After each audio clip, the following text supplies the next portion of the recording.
Nishishinjuku is one of the most visited areas in Tokyo by tourists, even if they don't know the name. Located to the immediate west of Shinjuku Station, this district contains some of the most recognizable skyscrapers in the city, contains numerous major department stores, and acts as a major business hub. But, what's it like to live there? I'm semi-retired and have been living a sort of half-life in Japan for years. Through the use of monthly mansions, I've lived in various neighborhoods across Japan, with a big focus on Tokyo. This is the first video in a series that will cover the various districts I've resided in. I'll discuss the pros and cons, and over time we will develop a tier list of the best and worst areas to choose when living in Japan. This is all based on my personal experience, but hopefully you can learn something that will help you decide where you'd like to live in Japan if you are aiming to live here one day. Since this is the first in the series, let's quickly explain my grading system. I'll focus on these four categories: public transportation, how far from the train station and is the station well connected; neighborhood character, is there a good mix of business, residential, and recreational property; livability, are there things to do and is it safe or peaceful; English friendly, how easy is life here if you don't yet speak much Japanese. That last one may be a bit controversial. To be clear, if you're living in Japan, I highly encourage you to learn Japanese to the best of your ability. However, we should be realistic. Most people visiting Japan won't be fluent in the language at first, and I am approaching this from the perspective of a non-Japanese person hoping to experience a half-life like myself, or at the very least, someone wanting to stay for an extended period of time. Having English as a backup to your developing Japanese ability is a nice peace of mind and warrants consideration when selecting neighborhood to live in. Please feel free to ignore it completely if you are fluent in Japanese or aren't concerned about the language barrier at all. Also, one note on public transportation: I prioritize trains since I don't like buses, and will only be mentioning bus stops if it is particularly noteworthy. I also enjoy walking, so my tolerance for long distances might be higher than many other people. I'll discuss and then give a score to each category, total it, and then place it in a tier list according to the final value. The score will be from 1 to 5. 1 meaning I experienced constant problems, 2 showing that I was occasionally annoyed, 3 is totally average with no notable good or bad parts. If there were notably good aspects, then it will get a 4, while a 5 is reserved for a truly ideal scenario for that category. Meaning at the end, it will have a score out of 20, at which point I will add it to the tier list. With that covered, let's start the tour. As mentioned before, Nishishinjuku is to the west of Shinjuku Station. I stayed on the southern border of the district, and I didn't find myself visiting the northern or eastern parts very often. Those that are familiar with my preferences might not be surprised by the end result, but let's start the breakdown of Nishishinjuku. The closest train station was Hatsudai Station, which is located below Tokyo Opera City Tower. Hatsudai Station serves a single train line, that being the Keio New Line, which I did not find very useful. Eastwards, the Keio New Line goes to Shinjuku Station and transforms into the Toei Shinjuku Line. This cuts across central Tokyo and is useful. However, since it starts as the Keio New Line at Hatsudai, it basically ends one trip and starts a new one at Shinjuku Station. Experience-wise, it doesn't matter since you just stay on the same train, but it does almost double the price compared to just starting at Shinjuku Station itself. Going westward, the Keio New Line goes all the way to Hachioji, and it is a great option to reach Mount Takao. However, Hatsudai Station is more of a local or sub-express stop and not an express train stop. So if you're going anywhere past Meidaimai, then I just find it easier to walk to Shinjuku Station for the Keio New Line most of the time. The real magic is of course Shinjuku Station, the busiest train station in the world. It might take an entire video to explain all the train lines and connections that could be made there, but rest assured that in terms of travel convenience, this might be the best station in Tokyo, with the only competition being Tokyo, Shinagawa, and maybe Ueno stations in my opinion. It is renowned for being confusing to navigate, and the construction on the west side is unfortunate, but it gets easier over time. The only way it could possibly be better is if it was a Shinkansen stop, but you can easily access all of the other Shinkansen stations in the area directly from Shinjuku Station itself. It is also the starting terminal for numerous express buses going all over the country. I've only used them once to go to Kusatsu, but is a noteworthy feature of the station. I don't think anyone would argue that living even within a 15-minute walk of Shinjuku Station is great. I could get to the JR gates of Shinjuku Station within 10 minutes of my front door, and that has to be the most convenient public transportation experience in Japan for me. It doesn't matter that Hatsudai Station isn't the best. Shinjuku Station alone will get this area a 5 for public transportation. At a glance, you might think Nishishinjuku is all skyscrapers and office buildings, which does not scream variety. However, there is a surprising amount of greenery in this urban jungle. First of all, there is a nice greenway running along the aforementioned Keio New Line. It starts in front of the Bunka Fashion College, which has a cute plaza featuring numerous sakura trees. The real gem is Shinjuku Central Park. The easiest comparison is perhaps Central Park in New York City, but at a much smaller scale. It is a popular jogging course with a lot of public seating space. There is a large playground for children and plenty of open space to relax or play on the grass.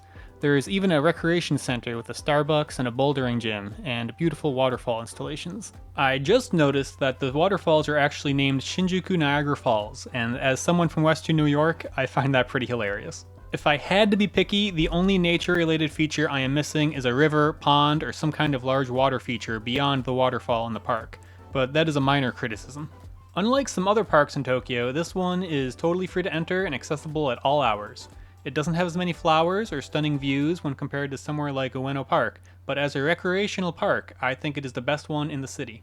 Beyond parks and nature, there is a huge variety of businesses and residential buildings. There is some very unique architecture located here as well, such as the Metropolitan Building, the Cocoon Tower, and the Park Hyatt Tokyo, which was actually where Lost in Translation with Bill Murray was set, if you didn't know. This variety is not uncommon in Japan due to their zoning laws, but regardless of the reason, it definitely doesn't feel boring to walk around most of the neighborhood. You can find yourself amongst the bright lights and fascinating architecture of Shinjuku, and then turn the corner to find a peaceful nature walk. I always feel like I can find something new to see here, and for that, I think Nishishinjuku deserves a 5 in neighborhood character as well. Being so close to Shinjuku Station, it would be hard to run out of things to do.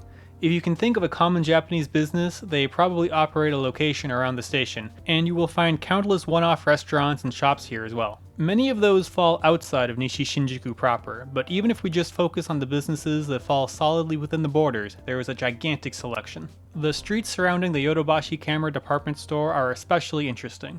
Yodobashi by itself is unique in that it is split across numerous buildings, but there are so many card shops and hobby shops mixed amongst the department store entrances and restaurants. Agigo Arcade is also present and tends to be slightly less crowded than the arcades in Kabukicho. Slightly north, you will find a Big Camera and the Omoide Yokocho, which is always extremely crowded, but offers some great opportunities for night photography amongst all the restaurants. Big Camera and Yodobashi are excellent resources if you need any electronics or home goods. This Big Camera location has a great toy and game selection as well if that falls within your interests. The Metropolitan Building offers a free observation deck, and at night there is an amazing light show projected onto the east face of the building. Many locals dislike the show and think of it as a waste of tax money, but regardless of local sentiment, they continue to show it when the weather permits, and the schedule changes month to month. Focusing more locally, I lived near 3 grocery stores, 1 My Basket and 2 Mariatsu Petite. My local friends think I am crazy, but my favorite grocery store is My Basket, and it is very common in Tokyo. However, if I am being objective, I think the Mariatsu Petite north of Shinjuku Central Park is the best, and it is also open 24 hours a day. I was of course always surrounded by convenience stores, but that's just a constant for life in Tokyo for the vast majority of the time. If you're even slightly familiar with Tokyo, it should come as no surprise that the crowds here are a bit ridiculous at times. Over 2.7 million people go through Shinjuku Station every day, and while most won't be walking towards Nishishinjuku, this still means that you will encounter gigantic crowds as you walk east towards the station and major attractions. I would say you get used to it, but it does take some time, and if you don't like crowds, this is probably not the best place for you. Beyond that, the street noise can be quite frustrating. Ambulances and police are commonly going down the road with their lights and sirens, which can be annoying at night. Occasionally, car enthusiasts also race down the expressway, which can be pretty loud. Above the previously discussed Hatsudai Station, you will also find Tokyo Opera City. I've not attended a performance, but it is a great option for those interested in the performance arts. However, that relates to perhaps my only major complaint about the attractions in the area. I have not found many interesting art or history museums. It is perhaps a minor issue for most, but one of my degrees is history, so I enjoy that kind of thing. Fact-checking for this video, I just found out about the Sompo Museum of Art, so I'll definitely be stopping by there soon, but if you are aware of some good museums within Shinjuku, please let me know in the comments.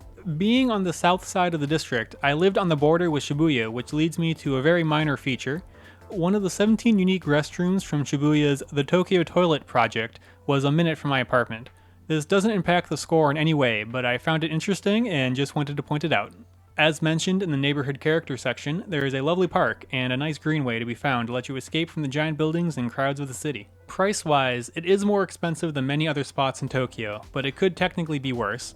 Space is at a premium here, so expect prices to get higher at a very fast rate as you increase the square footage of the property. This was the site of my most expensive monthly mansion by far, with a price of $2,800 a month. You can certainly find significantly cheaper options in the area, but apartments 1 or 2 districts to the west will almost always be cheaper. Nishishinjuku is extremely livable if you have the money for it. There is so much to do and just as much to see. However, I can see an argument to be made that the huge crowds and loud sounds of the city can be overbearing for many people. That, along with the higher price and my personal preference of wanting more museums, makes the experience imperfect, which gets it a 4 for livability. It would be difficult to find a tourist that hasn't spent at least a day exploring the Shinjuku area or at least getting lost in the station. I often see local guides walking around to assist people, and the vast majority of workers and local businesses are used to dealing with foreigners. If you can't speak Japanese and were to be randomly dropped into Tokyo without a cell phone, then I don't know if there's a better spot you could have found yourself than Shinjuku in terms of people that can help you. Every restaurant I have entered here has had an English menu, and the shop staff have always been helpful when I see them dealing with foreign shoppers. The fact Shinjuku is such a popular tourist location makes it an extremely English-friendly place. I will always encourage you to learn Japanese, as even a basic comprehension would be appreciated by locals, but if you know absolutely no Japanese, then I think Shinjuku is maybe the best place you could find yourself, besides maybe Shibuya or Asakusa. An easy 5 for English friendliness. With all of that said, Nishishinjuku ends with a score of 19 out of 20, definitely starting the series out strong with an almost perfect score, but it happens to satisfy a lot of my preferences. Being so close to Shinjuku Station makes this neighborhood extremely convenient, and the city has clearly made a real effort to make it an enjoyable place to work and to visit. If you want a district that offers almost everything you could possibly need nearby, combined with the ability to quickly travel everywhere in the city with little issue, then Nishishinjuku is an obvious choice, making it not only the first entry in the tier list, but the first S rank. If you're looking to spend a half-life or some of your fire life in Tokyo, then I would certainly recommend Nishishinjuku as a first stop in your journey if you can spare the money for a short time. Thanks for tuning in to the first neighborhood ranking video. I'd like to make at least 4 more to cover the other monthly mansion neighborhoods in Tokyo I have experienced. Those include Meguro, Okubo, Higashi Nakano, and Nakano, but I have stayed at many other places using Airbnb and hotels such as Asakusa, Urahara, Sasasuka, and Satagaya.